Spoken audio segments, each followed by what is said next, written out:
5절 말씀 제가 먼저 봉독합니다. 들릴라가 삼손에게 이르되 당신의 마음이 내게 있지 아니하면서 당신이 어찌 나를 사랑한다 하느냐.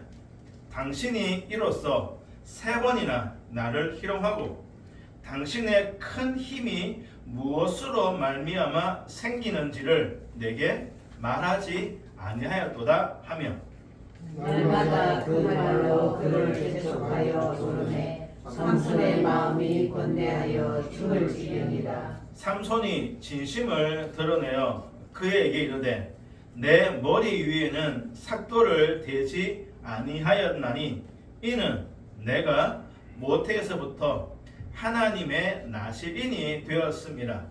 만일 내 머리가 밀리면 내 힘이 내게서 떠나고 나는 약해져서 다른 사람과 같으리라 하니라.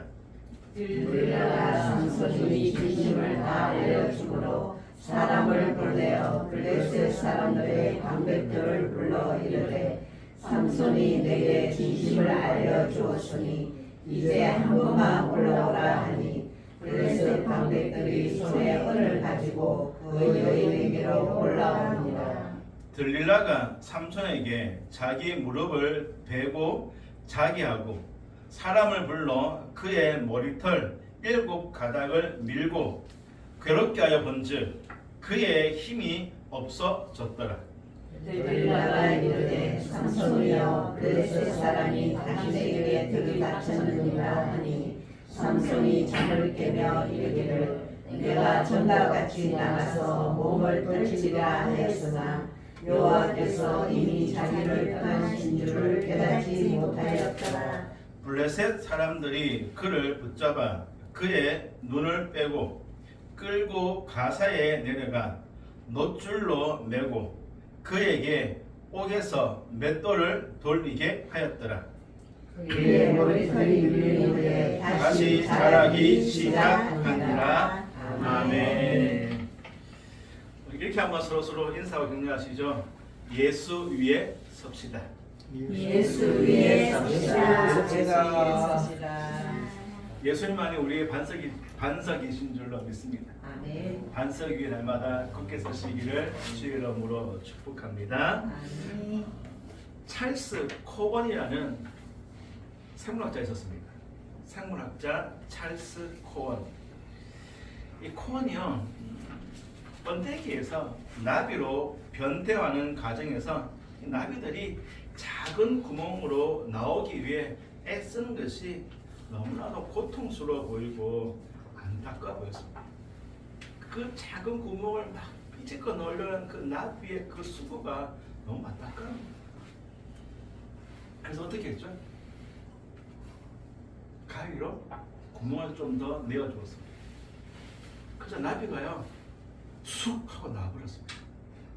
그렇잖아요. 그 좁은 구멍이 아니라 가위 살려서 그 아니에요. 그러니까 쉽게 나와버렸죠. 옆에 없었지만 제 생각에 코원이 나비가 쑥 나온 거 보면서 대단히 만족스러웠었고 기뻤을 것입니다. 그런데요 잠깐이었어요.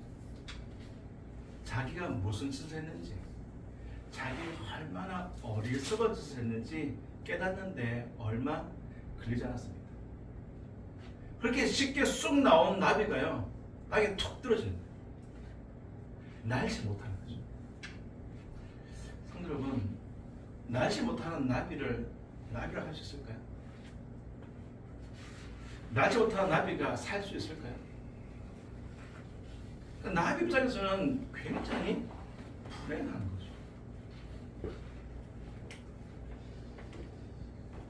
나비가 그 조그만 구멍을 통해서 막 힘써 넣으면서요 날개에 힘이 생깁니다. 그리고 힘들게 탁 나왔을 때 생긴 그 힘으로 날갯짓하며 날아가는 거거든요. 제가 1998년부터 사역했습니다. 거의 30년 다 돼가죠. 그 중에 만 6년을 담임 목사였습니다. 이렇게 한번 비교해 보고 싶습니다. 지난 주일과 지난 주일 설교를 준비하기 위해 실험했던 그 전 한 주간이 비로소 제가 나비가 되기 위해 번데기 밖으로 나오고자 한 시간이었다. 제게 아주 조그만한 구멍이 하나 생겼어. 뭐 거의 30년이면 짧은 시간은 아니겠죠. 그리고 최소한 한 주에 한 번은 설교했으니까 적지 않은 설교를 했습니다. 그런데요, 그 적지 않은 기간과 적지 않은 설교의 양 가운데서 그 말씀이 나를 찌르고 날쌘 검이 되어서 나를 쪼개는 경험은 지난주가 처음이었습니다. 그 말씀을 통해 하나님 앞에서 제가 무릎 꿇은 것이 처음입니다. 사실 부끄러운 얘기죠. 부끄러운 얘기입니다. 성도 여러분, 기도 많이 부탁드립니다. 그리고 코온처럼 가위로 구멍을 내어주는 실수를 하지 마시기 바랍니다. 그것이 사랑이 아닙니다. 옆에서 보시기에 애처롭고 안타까울 수도 있고요. 때로는 당황스러워 보일 수도 있을 것입니다.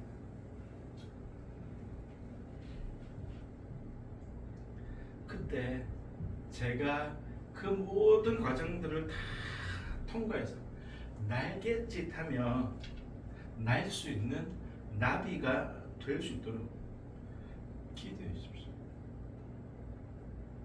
그 조그만 구멍을 뚫고 나가기 위해서 애쓰고 몸부림치는 것이 당장 눈에 보기에는 참 안타깝고 애처로워 보일 수도 있지만, 성도 여러분, 그것이 저에게 그리고 성도님들에게는요 복이에요. 강단이 살아야 교회가 살고 성도님들이 살 수 있죠. 이 강단에서 마르지 않는 영원한 생수이신 예수 그리스도가 복음이 흘러 넘칠 때 목마르지 않을 수 있죠. 성도 여러분, 제가 결코 실패하거나 포기하지 않도록 끝까지 주님이 저를 찾아오시고 만지시는 그 자리를 떠나지 않도록 기도해 주시고요. 때로는 감시도 해주시고 때로는 응원도 해주시고요. 그래서 제가 정말 하나님과 깊은 교제 가운데 생명의 말씀을 전하는 목사로 날갯짓하며 날 수 있는 그러한 목사 될 수 있도록 기도해 주시고 함께 해주시기를 주의 이름으로 부탁드립니다.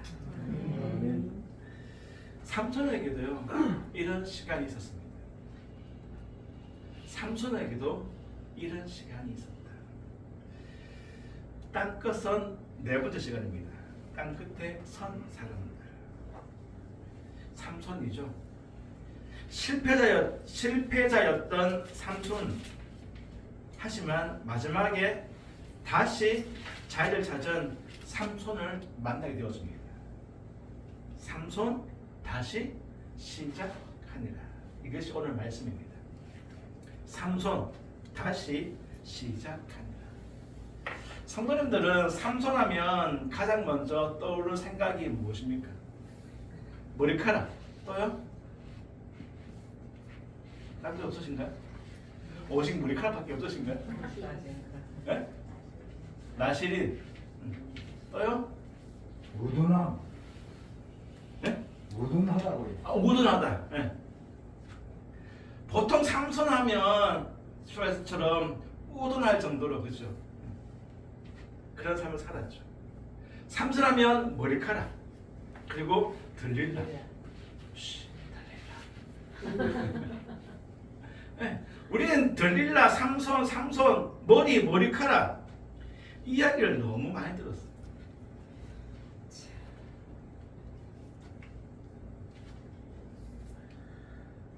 그래서 삼손이 우리에게 들려주는 그 말씀을 좀 제대로 듣기가 어렵습니다. 힘이 장사였던 삼손이 들릴라의 유혹에 빠져서 머리카락이 밀리면서 어떻게 해요? 힘을 잃었죠. 그 머리카락이 다시 자라면서 힘이 회복되었습니다. 본문 22절입니다. 그의 머리털이 밀린 후에 다시 자라기 시작합니다. 삼손이 머리카락이 길면서 다시 힘을 회복했구나. 삼손의 힘은 이 머리털의 길이에 있구나. 성도 여러분, 삼손의 힘이 어디서 나오죠? 하나님? 감사합니다. 역시 우리 땅끝별 교회 성도의 수준이 매우 높습니다. 삼손은요, 어떻게 얘기합니까? 자신의 힘이 어디에 있다? 머리카락에 있다. 사사기 16장 17절이죠. 들릴라에게 내 힘은 머리에 있어. 내 머리카락이 밀리면 난 힘이 없어져. 약해져. 정말 삼손의 힘이 머리카락에 있을까? 정작 성경은 단 한 번도 삼손의 힘이 머리카락에 있다고 말한 적이 없습니다. 삼손은 착각이죠. 이것이 사사였던 이스라엘을 구원하기 위해 구별된 사사였던 삼손의 영적 수준이고 영적 상태였습니다. 여호와의 영이 삼손에게 임할 때 삼손이 괴력을 발휘합니다. 사사기 14장 6절 여호와 영이 강하게 임하니까 사자를 찢었죠. 19절 여호와 영이 삼손에게 갑자기 임하니까 블레셋 사람 30명을 죽였습니다. 사사기 15장 14절 여호와 영이 갑자기 임하니 낙이 새 턱뼈로 몇 명을? 1000명을 죽였습니다. 삼손의 힘의 원천은 여호와의 영, 바꿔 말하면 하나님께서 하나님이 힘을 주신 것이죠. 그런데 오늘 본문 19, 20, 21절 보시면 여호와께서 떠나셨을 때 삼손이 붙잡혔죠. 눈이 뽑혔습니다. 삼손의 주장처럼 머리털이 밀려서 힘이 사라진 것이 아니라 들릴라에게 진정을 토하면서 하나님의 사람이 되기를 거부했기 때문입니다. 머리에 있는 것이 아니라 삼손이 하나님의 사람 되기를 거부했기 때문입니다. 하나님께서 삼손을 떠나셨기 때문에 힘이 사라진 것입니다. 삼손의 힘의 원천은 결코 머리카락이 아닙니다. 하나님이 힘의 원천입니다.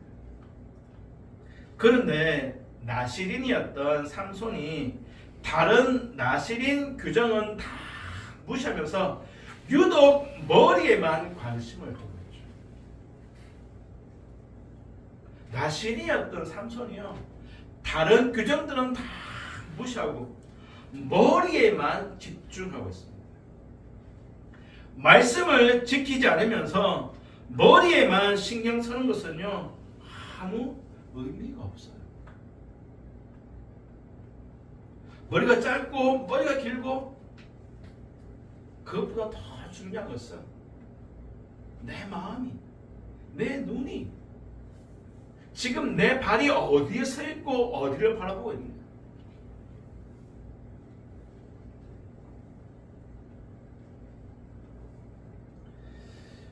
그 결과 삼손이 힘을 잃었죠. 그런데요, 힘을 잃은 것이 삼손에게는요 은혜였고 복이었습니다. 그렇죠. 비록 눈도 뽑히고 붙잡혔어요. 고된 일을 해야 했습니다. 하지만 힘 뺏긴 것이 삼손에게는요 은혜였고 복이었습니다. 만약 하나님이 떠났는데 힘이 그대로 있었으면 어떻게 되었을까요? 아마 삼손은 영원히 다시 돌아올 기회를 잡지 못했을 것입니다. 사사로 쓰임 받고도 멸망을 당했겠죠. 오히려 힘을 잃었기 때문에 다시 시작할 수 있는 기회가 주어진 것입니다. 그래서 성도에게 징계가 뭐다? 복이다. 고통이 복이다. 왜 그렇습니까? 하나님의 자녀라는 증거이기 때문이죠. 성도 여러분, 삼손의 힘이 어느 정도였을까요? 얼마큼 힘이 있었을까요? 삼손의 힘을 상상할 수 있는 것이 사사기 16장 3절입니다. 3절 보면 삼손이 가사성에 있는 성 문짝들과 두 문설주, 양쪽 기둥입니다. 그리고 문빗장을 빼어 어깨에 메고 어디 가죠? 헤브론 앞산 꼭대기까지 갑니다. 무게는 잘 모르겠습니다. 우리 지금은 없지만 옛날 집 보면 대문 있잖아요. 대문 두 짝 딱 있고 밑에 옆에 이제 기둥 있고 문빗장 있고 아마 일반 집 문짝과 기둥과 문빗장만 해도 제법 무거울걸요.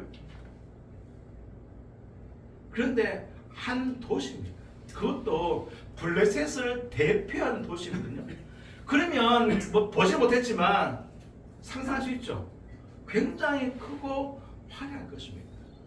바꿔 말하면 그만큼 무겁다는 거겠죠.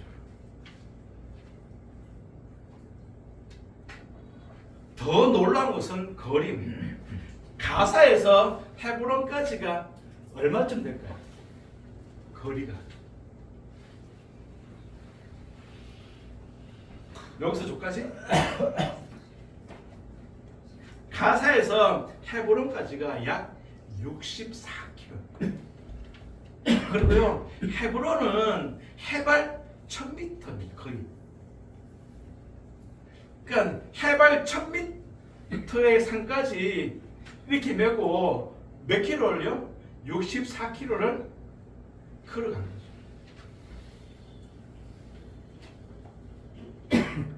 아마 이 강대상 하나 들고 가나도 못 갈걸요, 우리는?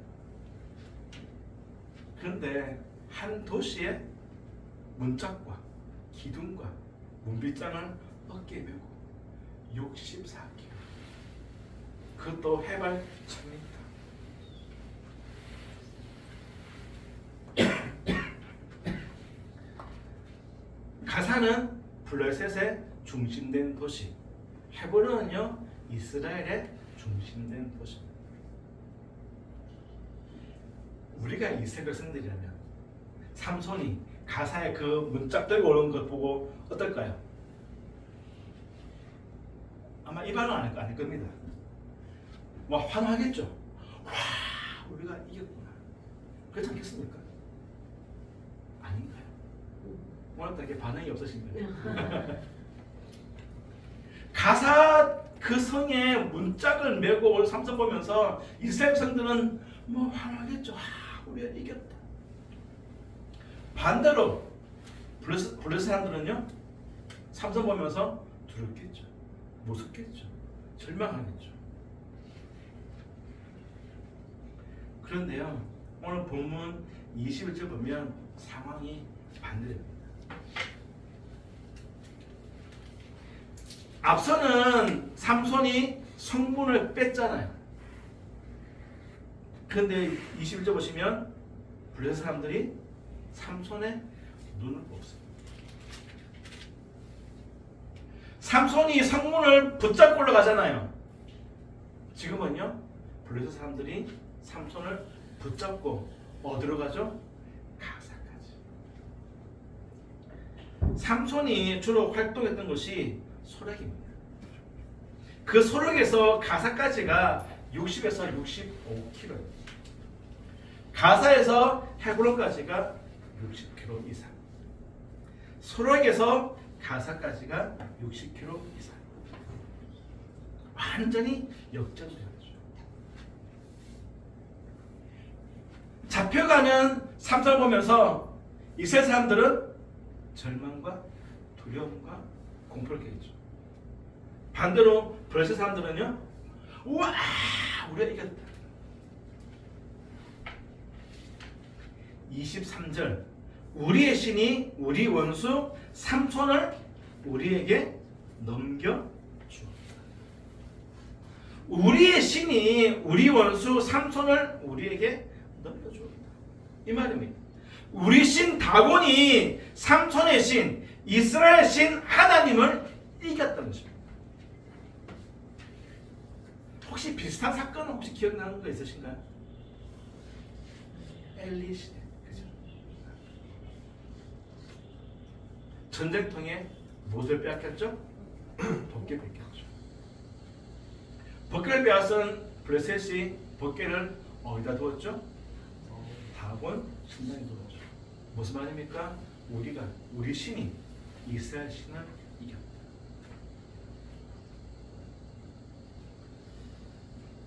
성도 여러분, 핍박받는 것하고 조롱당하는 것은 다릅니다. 그렇죠? 핍박받는 것과 조롱당하는 것은 다릅니다. 고난받는 것과 우습게 여김받는 것은 전혀 다르죠. 그런데요, 우리는 착각합니다. 고난인지 조롱인지 구분하지 못합니다. 예수님께서 대제사장들에게, 로마 군인들에게, 헤롯에게, 빌라도에게 조롱당하신 것은 하나님의 영광과 하나님 나라를 위해 핍박받은 것이고 고난 당하신 것이죠. 그들이 얼마나 했으면 조롱했습니까? 근데 그건 조롱이 아니죠. 핍박받고 고난 당하신 것입니다. 그렇다면 지금 이 시대에 성도와 교회가 핍박, 고난을 받고 있다고 말합니다. 그러면 이것이 고난일까요? 아니면 조롱일까요?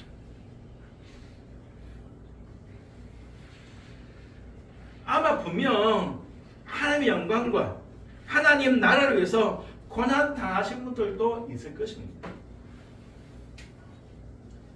그런데 고난인지 아니면 조롱인지 제가 판단할 만한 위치나 능력은 없지만 제가 생각하기에 고난이 아니라 조롱이 더 많은 것 같습니다. 주여 주여 한다고 해서 전부 주님이 아시는 것이 아니죠. 주의 이름으로 행한다고 해서 모든 것이 주님을 위한 것도 아닙니다. 성문을 뽑았던 삼손, 이제 그의 눈이 뽑혔습니다. 성문을 붙잡았던 삼손, 이제 오히려 대적들의 손에 붙잡혀 끌려갑니다. 그리고 25절 보시면 16장 25절 블레셋 백성들이 삼손을 하여금 제주를 부리게 합니다. 여기서 제주는 뭘까요? 재롱을 떨거나 혹은 어떤 쇼를 하는 것이 아닙니다. 삼손을 조롱하거나 고통을 주는 행위입니다. 삼손이 앞을 못 보잖아요. 앞에 장애를 두는 거죠. 그럼 어떨까요? 걸어가다가 걸려서 넘어지겠죠. 혹은 때립니다. 삼손에게 크고 많은 고통을 주는 것이 바로 재주입니다. 재주를 부리게 합니다. 삼손의 고통이 크면 클수록 어떨까요? 그들은 기쁘겠죠. 즐겁겠죠. 삼손이 고통당합니다. 고난받습니다. 하지만 이것은 고난이 아니라 뭐죠? 조롱입니다. 마태복음 5장 13절 너희는 세상의 소금이다. 그런데 그 맛을 잃으면 아무 쓸데없어 밖에 버려져. 어떻게 되죠? 사람에게 밟힐 뿐이다. 맛을 잃고 버려져 밟히는 것은요, 성도 여러분, 고난이 아니에요. 조롱입니다. 그렇다면 삼손이 왜 맛을 잃은 소금이 되어 밟히게 되었습니까? 왜 사사였던 그가 조롱을 당하게 되었습니까? 삼손이 땅 끝에 서지 못한 이유, 실패한 이유가 무엇일까? 두 가지를 생각해 보자. 첫 번째, 사랑하지 말아야 할 것을 사랑했다.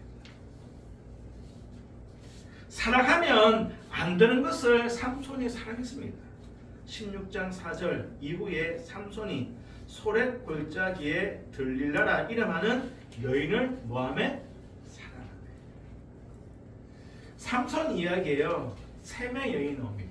첫 번째가 딥나예요. 그리고 가사의 기생, 그리고 세 번째가 들릴라예요. 들릴라는 삼손의 여인 중에 유일하게 이름이 언급되어 있고요. 특별히 사랑하는 여인이라고 합니다. 사랑하는 여인. 지금까지 사사 삼손의 삶을 보면 영적, 도덕적으로 타락한 모습이었죠.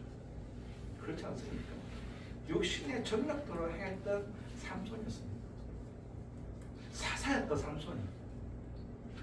또 다른 한편으로는 블레셋과의 충돌을 통해서 이스라엘을 구하는 모습도 보여준 적도 있죠. 30명을 죽이거나 혹은 마귀 특별로 1000명을 죽이기도 했습니다. 그런데 성도 여러분, 하나님의 일을 한다는 명분으로 말씀에서 벗어나는 행동을 한다면 자신과 하나님을 속이는 것입니다. 사람은 속일 수 있습니다. 하지만 자신은 속일 수 없고요. 더욱이 하나님은 결코 속일 수 없습니다.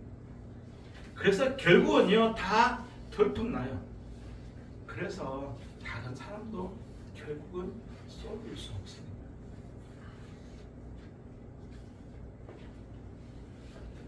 결국은 성도와 교회에 걸림돌 되어지며 하나님의 심판을 피할 수 없는 것이죠. 성경에 보면 하나님께서는요, 선만 사용하는 것이 아니라 때로는 악을 사용하셔서 그 뜻을 이루십니다. 그러기에 우리는요, 하나님 눈에 합당한 삶을 살아야 합니다. 왜? 선으로 쓰임 받는 것이 복이잖아요. 그것이 우리의 사명이잖아요. 그런데 삼손은 자신의 힘만 믿고 사랑하지 말아야 할 것. 결코 사랑해서는 안 되는 것을 사랑하였다.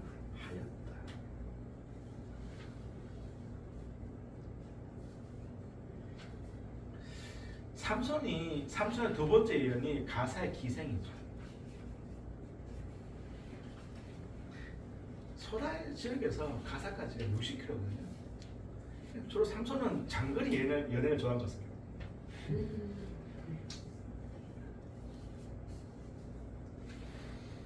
가사가 말씀드린 것처럼 블레셋의 중심 도시입니다. 근데 멀어요. 64km. 지금은 얼마 아니지만 그 당시에 64km면요 굉장히 먼 거리죠.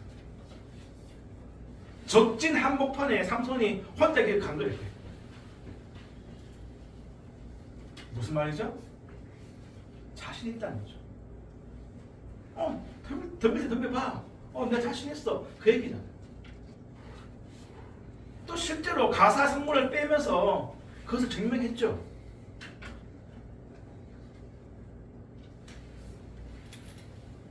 이스라엘 백성들에게 승리를 보여주었습니다. 하나님의 역사를 보여주었죠. 하지만 정작 삼손의 행동 자체는요, 교만이고 죄예요. 그 힘이 자기 것이 아니잖아요. 하나님 주셨죠. 왜 주셨죠? 사사로서 이스라엘을 구원하라고. 그런데 그 힘 어떻게 합니까? 과신하죠. 정력과 자기 과시로 사용하였습니다. 성도 여러분, 이것에 대한 책임은 본인이 져야 합니다. 하나님께서 반드시 물으실 것이고 하나님의 심판은 분명 있습니다. 여호와 영이 임할 때 사자를 죽였고 원수 블레셋 사람들을 죽였고 나기 특별로 1000명을 죽였던 삼손. 그런데요, 16장에서 기생을 찾아가고 들릴라를 사랑한 이후에 여호와 영이 삼손에게 임하였다라는 말씀이 없습니다. 여호와 영이 떠난 이후에 여호와 영이 임했다라는 말씀이 없습니다. 성경은 분명하게 말씀합니다. 하나님과 재물 두 주인을 겸하여 섬기소서. 세상을 사랑하면 하나님을 사랑할 수 없습니다. 세상에 속해 있으면 하나님께 속할 수 없어요. 성도 여러분, 하나님 이외의 것을 사랑하면 안 되는 것을 사랑하면 우리는 결코 땅 끝에 설 수 없습니다. 성도님들은 지금 누구를, 무엇을 사랑하고 사모하고 있습니까? 하나님을 사랑하십니까?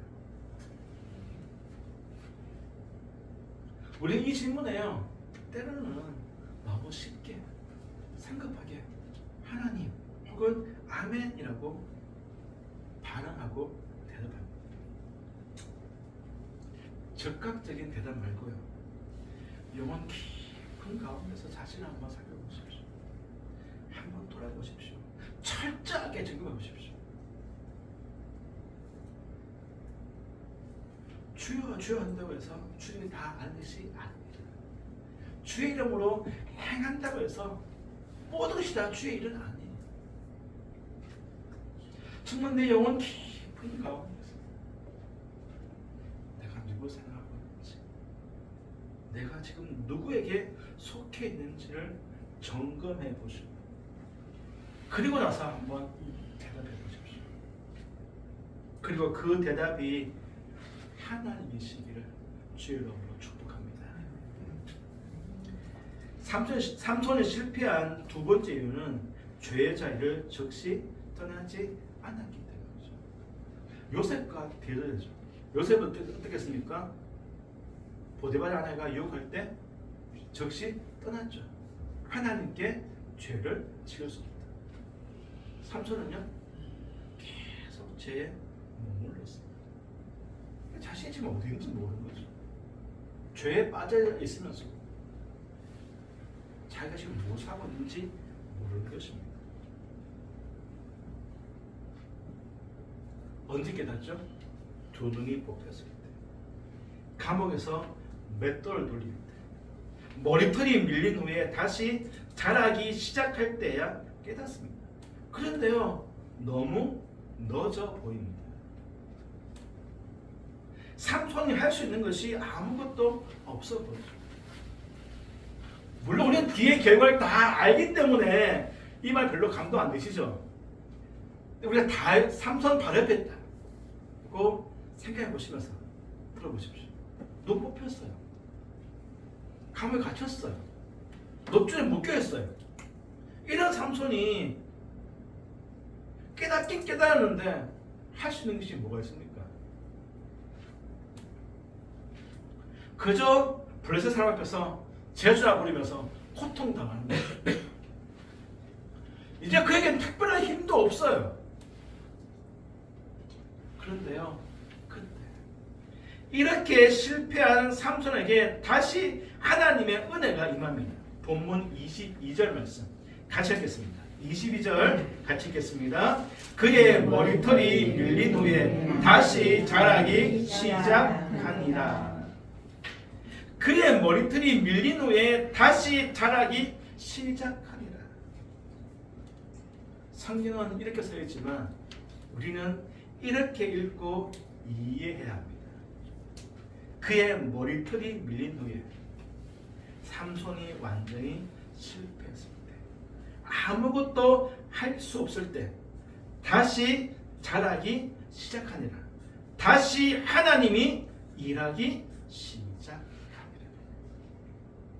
아, 삼손의 머리카락이 자랐구나, 그게 아니라 완전히 실패했던 그 삼손에게 누가 하나님이 찾아주셔서 다시 일하기 시작하셨구나. 사사기 13장 5절입니다. 보라, 네가 임신하여 아들 낳으리니 그의 머리 위에 삭도를 대지 말라. 이 아이는 태에서 나옴으로부터 하나님께 바쳐진 나실인이 됨이라.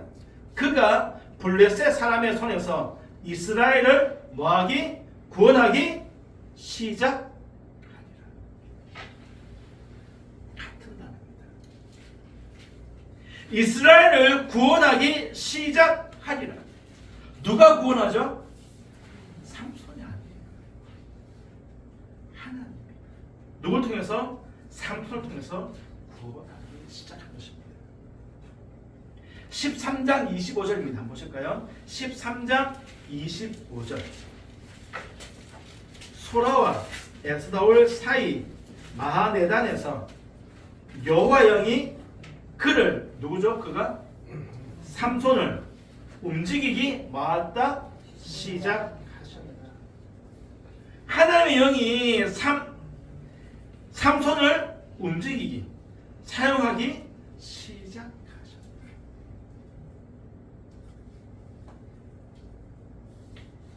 태어나기 전부터 나실인으로 구별하신 하나님께서 삼손을 통해 어떻게 해요? 구원하기 시작하죠.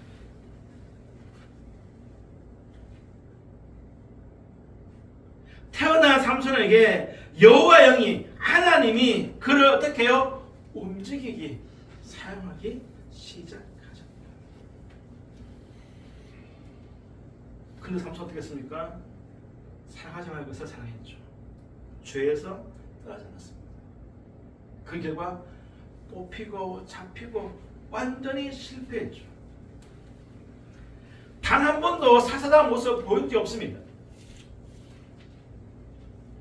하지만 그때 누가? 하나님이 다시 시작하시니라. 다시 시작하시니라. 성도 여러분, 이것이 하나님의 은혜입니다. 삼손 실패해서 그렇게 기회 줬는데 괘씸한 것, 너 그렇게 살아, 그것이 아니라 다시 시작하시는 거예요. 다시 시작하시는 거예요. 이것이 하나님의 은혜죠. 성도 여러분, 하나님께서요 다시 찾아오십니다. 하나님께서 다시 시작하십니다.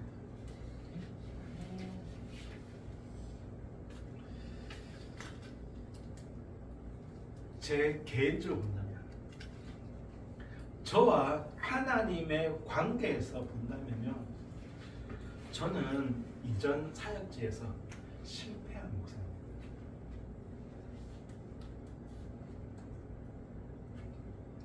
제게 주신 사명을 따라 본다면 이전 사역지에서는요 실패했습니다.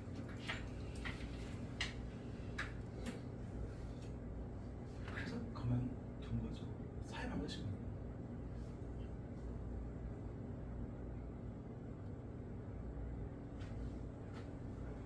그런데요, 하나님께서 놀라우신 방법으로 다시 시작하게 했습니다. 성도님들도 원인이 누구에 있든 어디에 있든 실패를 경험하였죠.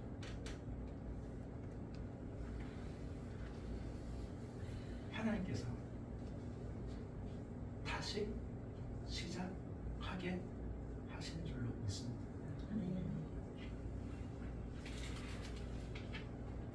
하나님께서 다시 우리를 찾아오셨고 우리에게 임하셨고 우리를 움직이기 시작하십니다.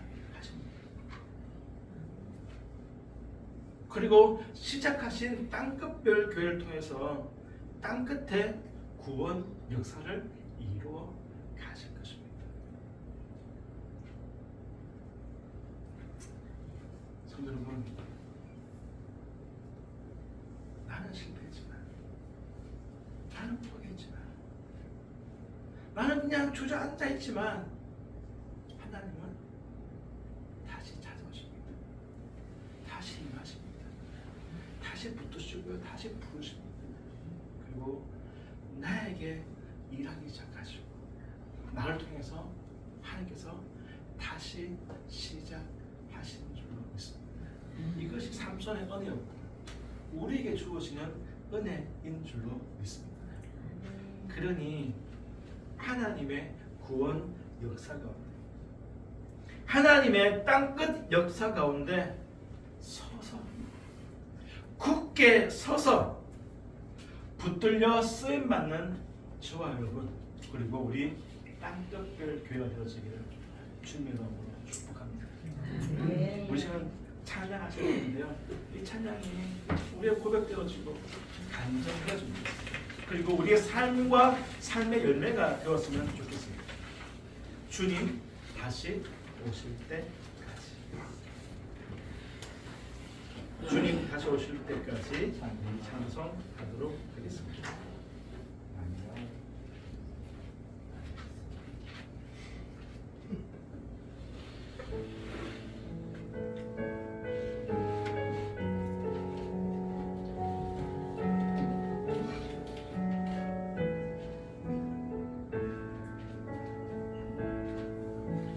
주님 다시 오실 때까지 나는 이 길을 가리라.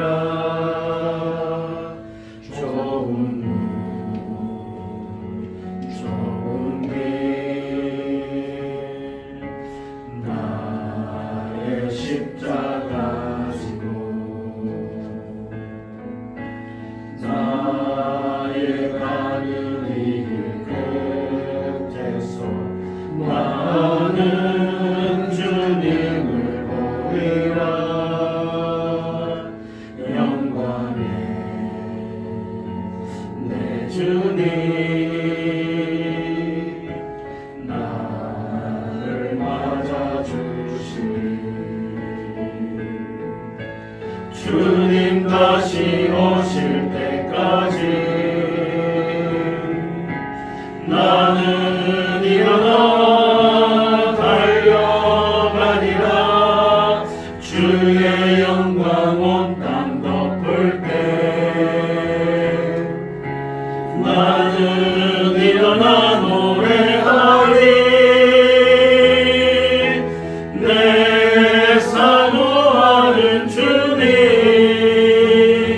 온 세상 구주시라.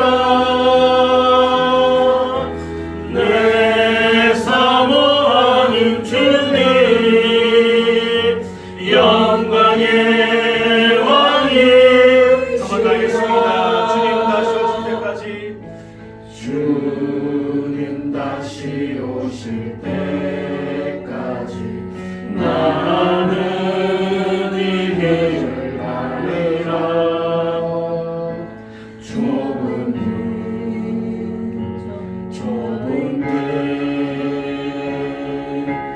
나의 십자가 지고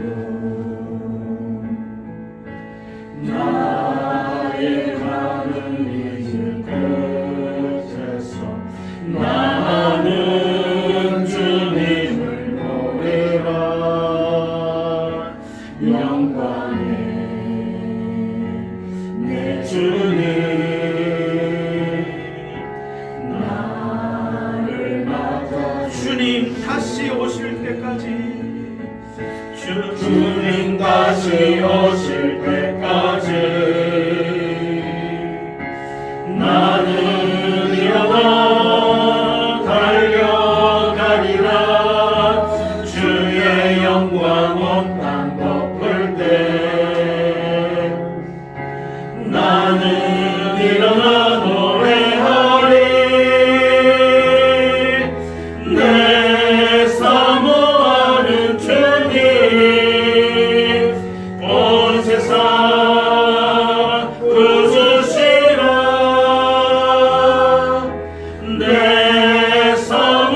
다시 오실 때까지 나는 일어나 달려가리라. 주의 영광 온 땅 덮을 때 나는 일어나 노래하리. 내 사모하는 주님, 내 사모하는 주님, 온 세상 구주시라. 내 사모하는 주님, 영광의 왕이시라. 성도 여러분, 주님 다시 오실 그날까지 우리가 가야 할 길이 있습니다. 그 길은 좁은 길이고 좁은 문입니다. 좁은 길이고 좁은 문이기에 힘들고 어려운 것은 당연한 일입니다. 고난의 길이고 고통의 길입니다. 하지만 우리가 할 수 있는 것은 주님이 찾아오시고 다시 임하시고 시작하시기 때문입니다. 힘드십니까? 어려우십니까? 절망 가운데 있습니까? 아니면 앉아 있습니까? 아니면 뒤돌아가고 있습니까? 하나님이 찾아오십니다. 부르십니다. 임하시고 다시 시작하십니다.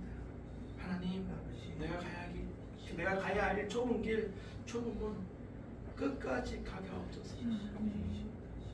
이 길 끝에 계시는 주님을 만나게 하옵소서. 나의 땅 끝에 서게 하여 주옵소서.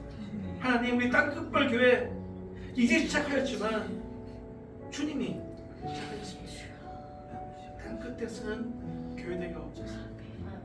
땅 끝에 있는 수많은 영혼들을 주께로 인도하고 회복하고 일으키는 교회 되게 하옵소서. 우리 주여 한번 부르고 합심하여 기도하시겠습니다. 주여, 아버지 하나님, 우리가 가야 할 길이 있습니다. 아버지 하나님, 결코 포기할 수 없는 길이 있습니다.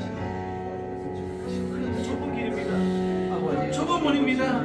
힘들고 어렵습니다. 지치기도 하고 낙심되기도 하고요. 포기할 때도 있습니다. 실패할 때도 있습니다. 이런 우리를 버리지 않게 하시고 다시 찾아오시고 다시 임하시고 다시 시작하신 주님께서 우리를 부르신 줄 아십니다. 일어서게 하옵소서. 주를 돌아보게 하옵소서. 이 길을 가게 하옵소서.